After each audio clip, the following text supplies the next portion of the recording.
All right, we are live. Hey, everybody. Hi.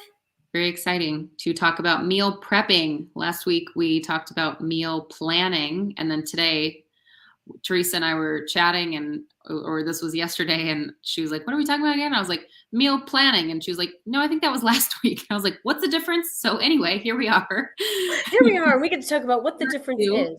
Yeah, I'm Dr. Katie Schneller. I own Inclusive Natural Medicine. I'm over here in Chandler, a naturopathic doctor. Do a lot of gut health, a lot of chronic illness, a lot of autoimmune re-regulation, and refer a lot of my people over to Theresa for some dietary help, especially with things like food sensitivities. She's been my go-to gal to help with things like meal planning and meal prepping. So I'm super excited for today.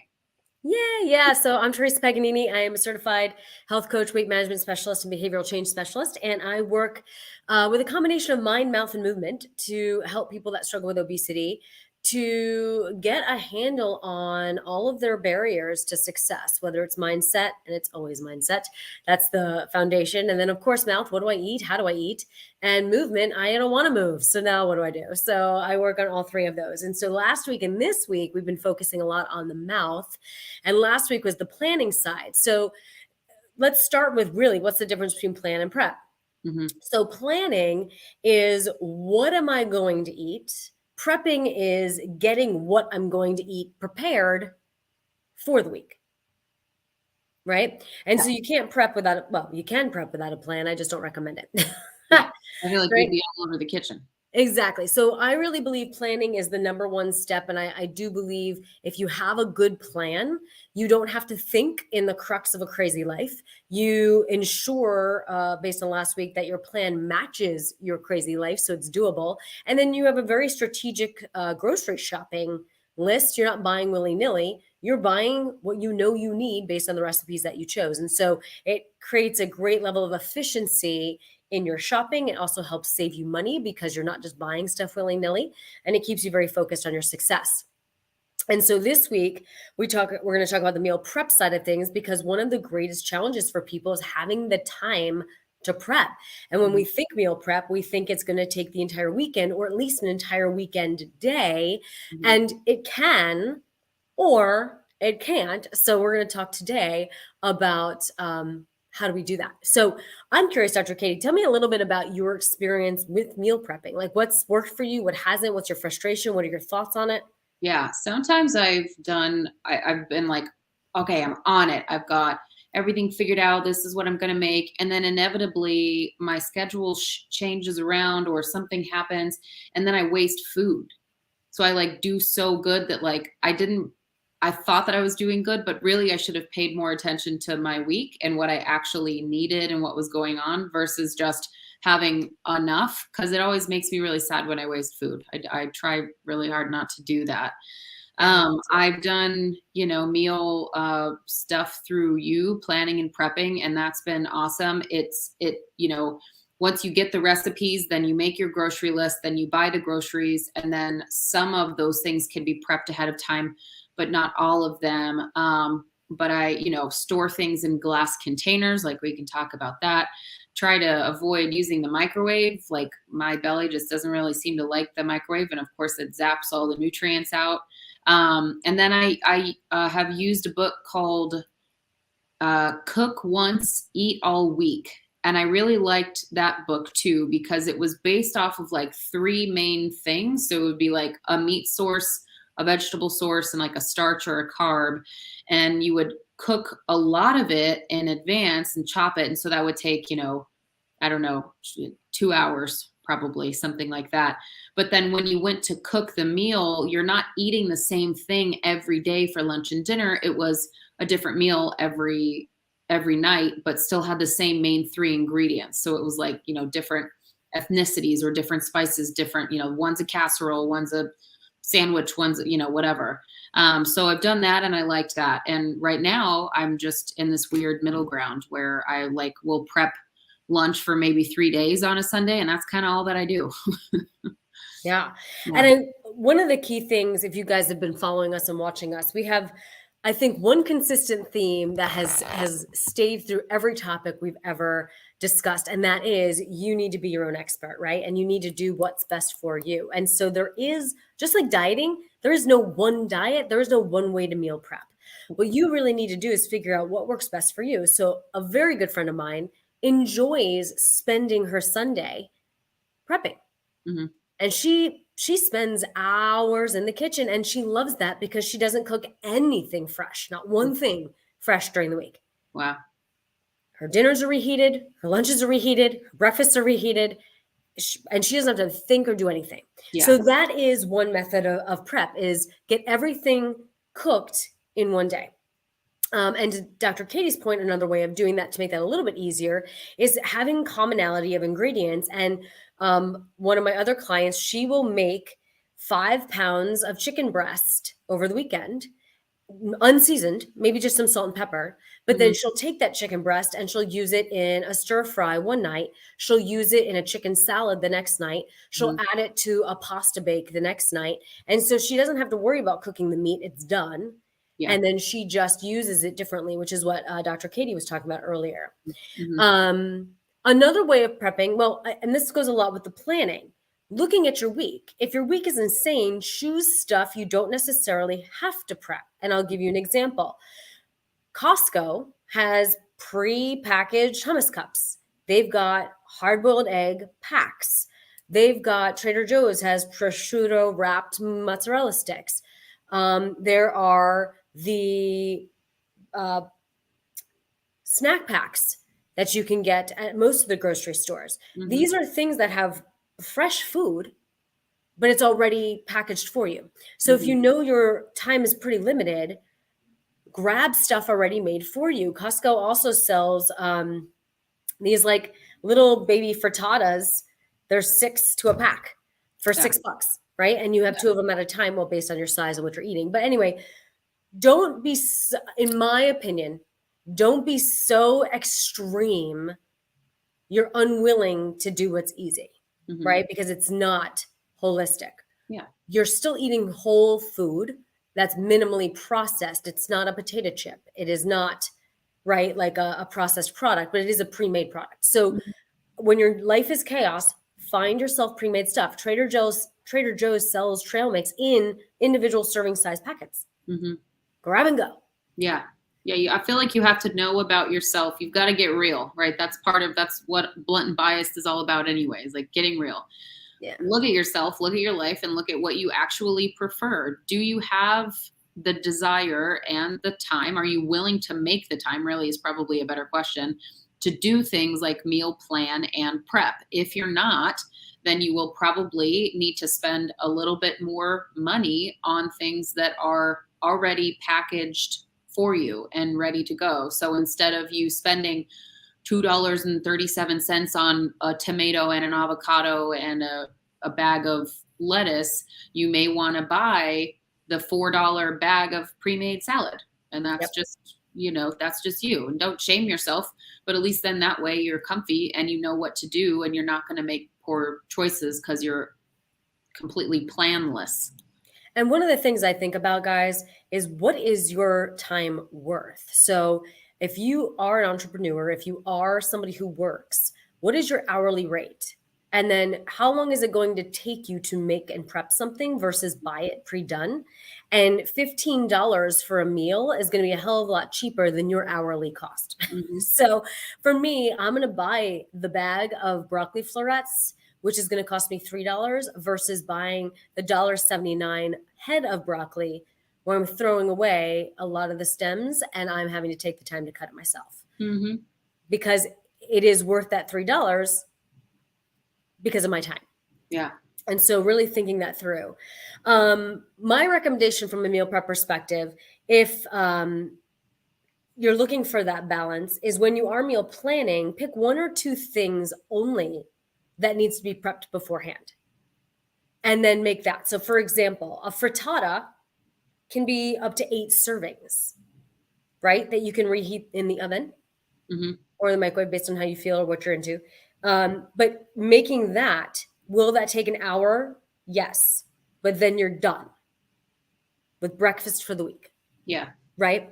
Yeah. Or I love to make like a morning glory muffin, or I have this great recipe for pumpkin chocolate muffins. I love them, and they're great, and they're dense enough to count as a full snack for me. They've got pumpkin, which is a vegetable, right? They got chocolate, which is like my favorite thing ever.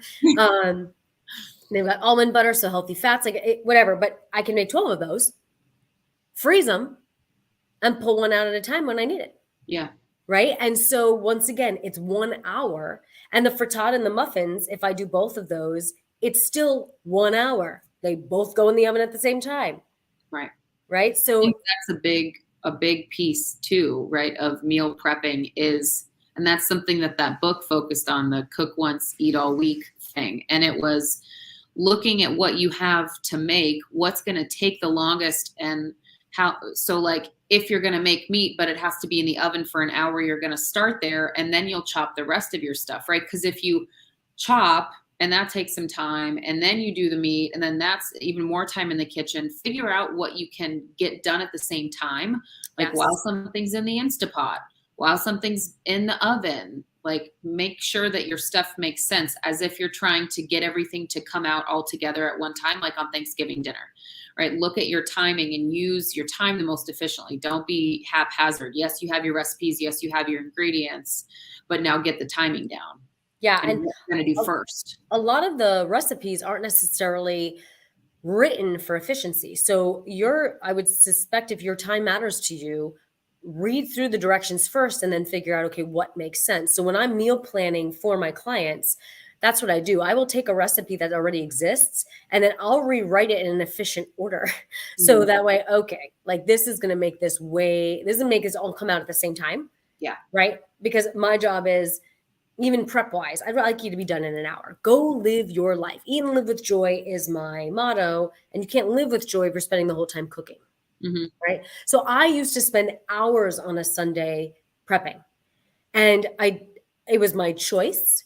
And I knew I was set up for the week, but oh my God, was I crabby when I was done. I was so resentful of losing like 4 or 5 hours on my weekend when I was going to have like this long, arduous week of working 10 to 14 hours a day. And so it was doing that for years when I finally was like, Theresa, start living in the gray. This is what you teach. So now what I do is if I will either, like, smoothies in the morning are super fast, right? And you can either pre-prep your little baggies. I don't even need that.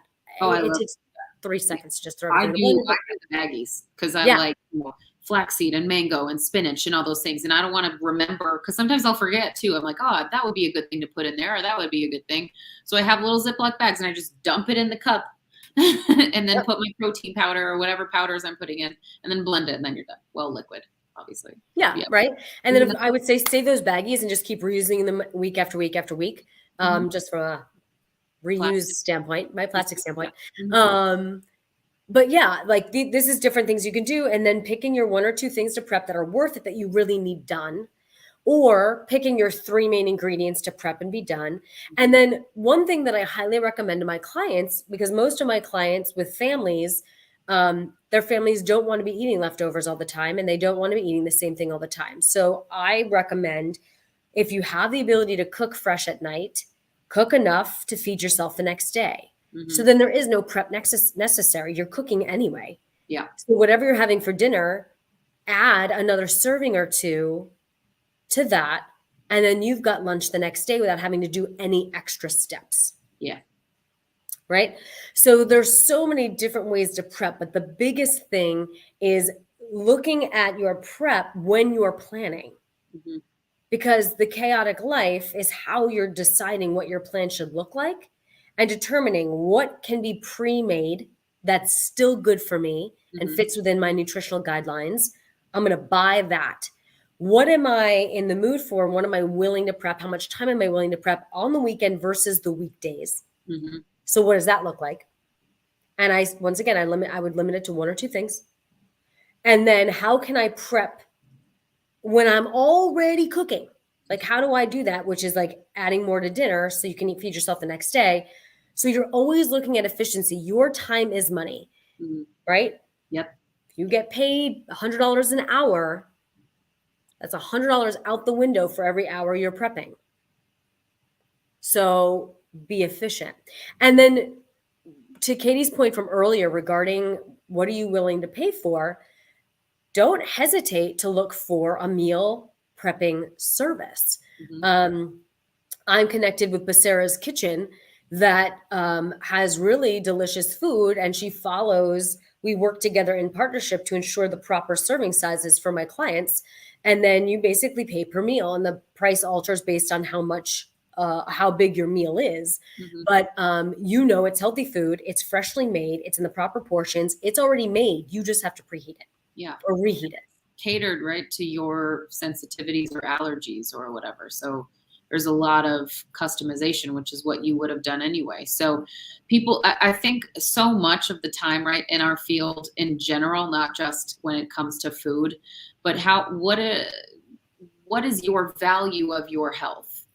Is it worth $15 a plate for you, or would you to eat something dense in nutrition that's going to keep you full and feed your body and feed your mind? Or would you rather, because health is not a value of yours, eat something on the go that's going to be way less healthy and a few dollars cheaper? Like you just, Yeah. And so a family member of mine has been in the hospital. And yesterday I went to go visit him, and he was finally better. And he hadn't eaten in a while. They had kept him off food. They were prepping. They were always waiting for him to have to go into surgery like that. So they weren't allowing him any food, and he was feeling pretty awful anyway, so wasn't hungry. Well, finally felt good, and he was like, I am ravenous. And the nurse is like, well, hey, we can start putting you on real food. And he's like, I want an In-N-Out burger. And she looked at me and she goes, she can get you one. All right, don't judge, Dr. Katie. So I was like, I'm going to get you whatever you want. You are a 79-year-old man. Live your life. Let's go. So, yeah, girl, live with joy. So I was like, you haven't eaten in days. I'm getting you. We weren't sure you were going to make it. Yes, you get to have whatever you want. So right. I went to In-N-Out, and he had a buddy there that was visiting as well. So I bought him both lunch, and for 2 burgers, 2 sets of fries, and 2 Cokes, it cost $18. Okay. This is shit food, guys. Sorry. In-N-Out is fresh. Yes, 100%. It is still French fries, sodas, and cheeseburgers. Let's be real. So it costs $18. So I can get 2 non-nutritional meals, right, for $18. Or you can buy 1 really nutritional meal for about the same price, or even less, based on the size. Yeah. And then you aren't spending money on someone like me or Dr. Katie. Because you're not battling disease. His bill is going to be ginormous because he's been in the hospital for a week. Yeah. Right? So yes, he gets the cheaper meal at $7 or $8 a meal, fast food wise, but now he's on medication that he's going to have to pay for. He's at the doctor's that he's got to pay for. MRIs and echocardiograms, all this kind of stuff you have to pay for. So as much as I would love to help people, if you didn't need me, that would be amazing for you. So spending the few extra bucks on something healthy pre-made for you will end up saving you significant amount of money in the long run. Yeah. And it's not that much more expensive than shit food. And I think that there's like kind of this common misconception that if you're eating healthfully or you're participating in a meal planning or meal prepping, whether it's a service or you're doing it yourself, that it has to be foods that you don't like or that are, are healthy for you. That has nothing to do with it. If you like eggs for breakfast, buy hard-boiled eggs or make yourself hard-boiled eggs. If you don't like salads, your lunch doesn't have to be salad. Like meal planning and meal prepping is not only for people that are really health conscious. It's for everybody who wants to save time and save money and know what's coming up on their schedule. For me, it helps me with stress. If I'm like, okay, I've got lunch, kind of, even if my day wiggles around, I've got it in the fridge. I'm going to reheat it when I'm ready, and it's good to go. And it's not something I've got to worry about doing a delivery service last minute or something like that, right? Like I'm good. It can be food that you love. It should be food that you love. So find ways to create joy with making your own food. And the nice part about the meal prep, on the same topic of food you love, one of the easiest ways to start losing weight and not feel restricted is continue to eat what you eat, just in the proper portion. You're most likely Mhm. eating too much of it. So if you use a meal prep service and all of a sudden your meals are already presented to you in a certain portion size, it makes it really damn hard to overeat. It's not Yeah. there. Yeah. Right? You're eating what's out of this thing. Yeah. So right there, like if you wanted mac and cheese, okay, great, but it's going to be in a serving size that's appropriate for you because that's what hopefully you bought. And Right. so even that in and of itself is considered healthier Mhm. because it's in the right portion where you're not eating more than your body actually needs. Mhm, mhm, and it's funny because as time's gone on, like, throughout the decades, there was some study or picture or something created, it's in my mind, but I don't remember where it came from, and it's about the plate sizes at restaurants and how they've continued to go up over time. Oh yeah. And yeah, so our servings are massive, right? And we're all using to-go containers, thinking of all that plastic. It's just on so many different levels, it's a nightmare. Yep. Yeah, it's too much, right? Because let's talk about that really quick in case you don't know what a proper portion is or serving size. Is this what you tell your clients, that it's about the same size as your stomach? Is that how much food you should be eating, or how can people know what the proper portion is? So it right, like so that the proper portion has a lot to do with your size Mm, as a human. mhm, Um, because if you are a 400-pound individual, mhm, your stomach obviously is stretched out and quite mhm, large. mhm, Um, so it is somewhat to the point of your stomach, but portion size also happens to be per food group mm. kind of thing. And that we've talked about that, right? That differs based on your body type, based upon your age, differs based upon your size, differs based upon your activity level. Mhm. Your Um, goal, right? Like say goal again. weight, like your goal weight and things Yeah. like that as well? Yeah. Yeah. So, but I really do believe, from a hand perspective, I do think the hand is a good one. Your hand is the size of you. So Dr. Katie's hand and my hand are going to be different sizes. So the thickness and That's very size of your palm is a yeah. great protein size, right? So at the thickness and the size, Mm, that's going to be a serving for you.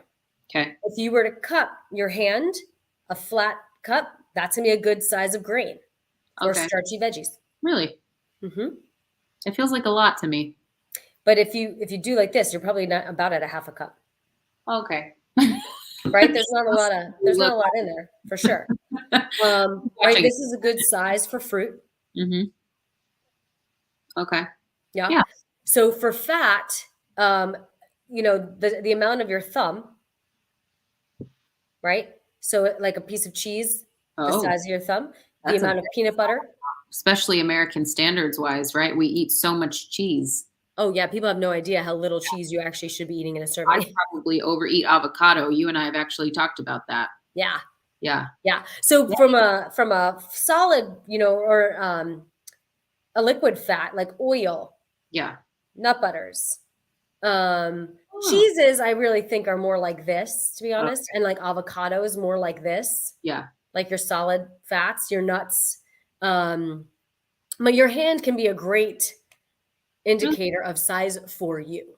Let's review that really quick. Yep. So, So size protein is plate. the size and thickness of your palm. Okay. Your fruit is a fist. Okay. Your carbs are a palmful.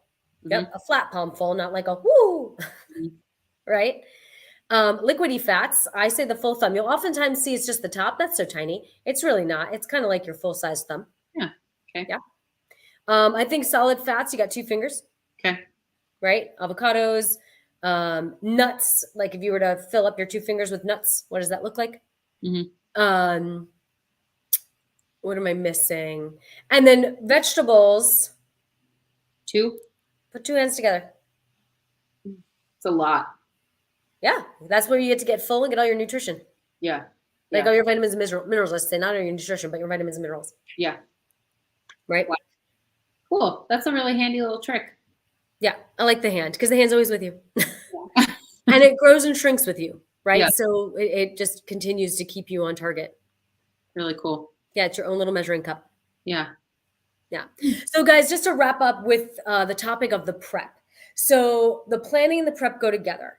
You're planning and understanding what your week is like what you can do will help you understand from a prep perspective what's realistic, and that's how you plan.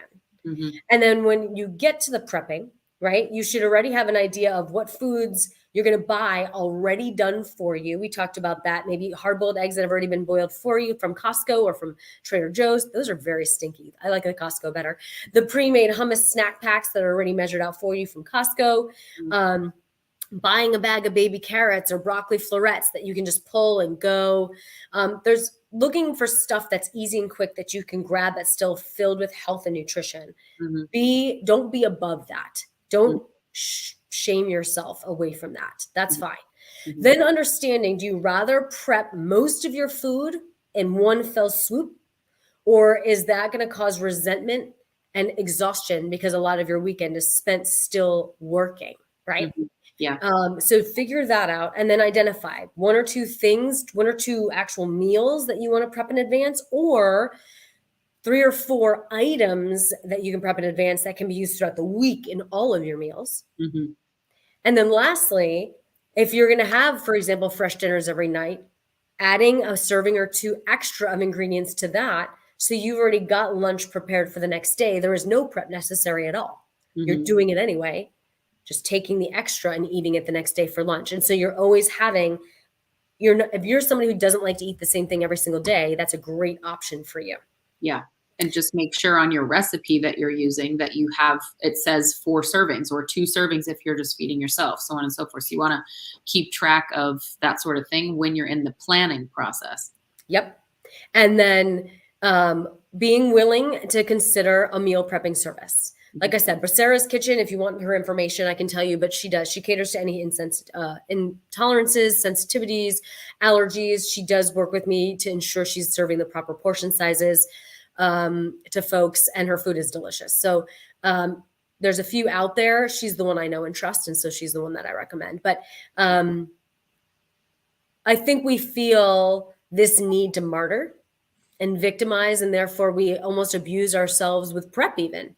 Like, oh, I'm not really dedicated if I'm not spending hours in the kitchen. Screw that, guys. Go live Yeah. your life. Yeah. Like, Not don't true. make this hard. Don't make Yeah. this negative. Yeah. Right?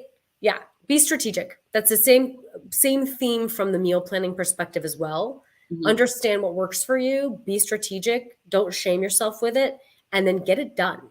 Yeah. Like, don't rationalize yourself away from it. Get it done. Set yourself up for success, and you will be. Yeah. Plan it in your schedule and organize so you remember you've got food. There was one time where I found food from like a few weeks ago in the back bottom shelf of the fridge. And I was like, oh, I completely forgot that I had that serving still. Right. So like write it on a sticky note on your fridge or something and cross out each time you eat something so you don't run into that. But I think really just organization and being true to yourself and what you actually want and sticking to your portions and asking for help when you need it is really kind of like a very broad summary of Yeah. phase 1 and phase 2 planning and prepping. Yeah. Oh, and I am going to bring up one more thing that's super quick. I have a lot of clients that will prep their food and then their family steals it. So, yeah, that's very obnoxious. So what I would say is, for those of you that struggle with that, kids that take your food, husbands or wives that take your food, two suggestions. One, separate sections of the fridge. Left is mine, right is yours, or different colored Tupperware. Red lids are mine, blue lids are yours. And so, like, nothing red are you allowed to touch. Anything that's not red is yours. And Yeah. that way, it's very clear what's for you. Protect yourself, stand up for yourself. You are your only advocate, really. So make sure you're being that advocate. In my house, the kids know very clearly, you can eat anything you want. You have no problems. I have a variety of sensitivities, which means my stuff is my stuff. Don't touch it or die. I was gonna say, or just divorce, or grounding, or ship them to the grandparents kind of situation. or there's that, but that's not nearly as much fun. Well, thank you as always for such an awesome talk and extra information for everybody. Hopefully these things are still helpful. We had a few viewers there, just about, between 1 and 3 kind of popping in and out, but I do know that people watch these after the fact. So for those of you watching after, hi, and please let us know if you ever need anything. Contact me or Theresa. Again, I'm Inclusive Natural Medicine. Theresa is Love Yourself Lean, and we love sharing education with everybody. All right, guys, have a great week. Bye. Bye.